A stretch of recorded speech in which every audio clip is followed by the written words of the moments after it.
कि हम आपकी शरण में आ रहे हैं, हमारी जो यात्रा है वो आप सफल करें, ऐसी कृपा करें।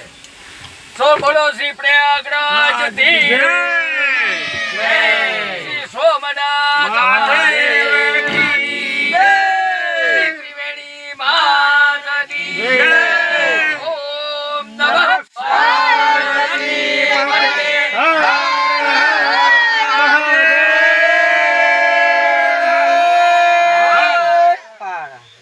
આપણે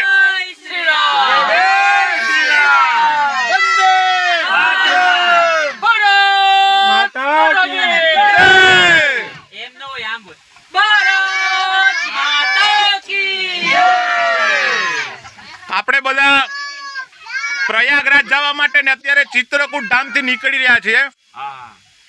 ચિત્રકૂટ ધામ છે એ ભગવાન શ્રી રામના જીવન ચરિત્ર સાથે જોડાયેલું ધામ છે।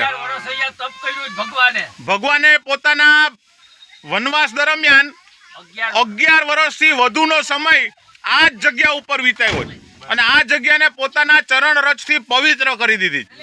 એટલે આપણે જે ગઈકાલે બધા જ તીર્થોના દર્શન કર્યા તો ત્યાં ભગવાન ક્યાંક રોકાયેલા છે, ક્યાંક એમને તપશ્ચર્યા કરી, ક્યાંક એ સૂતા, આ બધી જ પ્રકારની જગ્યાઓ આપણે ગંગા ઘાટ ઉપર તિલક કરતા અને આના તુલસીદાસજીએ ખૂબ આનો પ્રખ્યાત દોહો પણ છે કે चित्रकूट के घाट पर भई संतन की भीड़, तुलसीदास चंदन घसे तिलक करे रघुवीर। भगवान खुद 11 वर्ष सुधी तुलसीदासजीए चंदन घस्યું અહીંયા કે તમારે ભગવાન રામને પામવા હોય તો શું કરવું, તો એને એવું કોઈએ કીધું કે ભાઈ તમે ચિત્રકૂટ ધામમાં જાઓ અને ત્યાં ઘાટ ઉપર બેસી અને તમે ખાલી ચંદન ઘસો।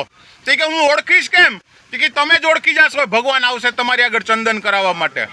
અને એ જ્યારે ભગવાન ખુદ સાક્ષાત એને 11-12 વર્ષ સુધી જ્યારે ચંદન ગઈશું અને ભગવાન જ્યારે એની સામે સાક્ષાત પ્રગટ થયા ચંદન કરાવવા માટે, ત્યારે એ પોતે એને ઓળખી નહોતા શક્યા અને ભાવ વિભોર થઈ ગયા અને રડી પડ્યા હતા એકદમ। એને ચંદન કરવાનું એને પણ ભાન નહોતું રહ્યું।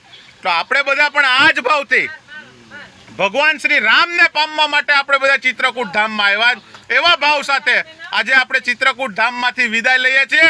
જય જય શ્રી રામ।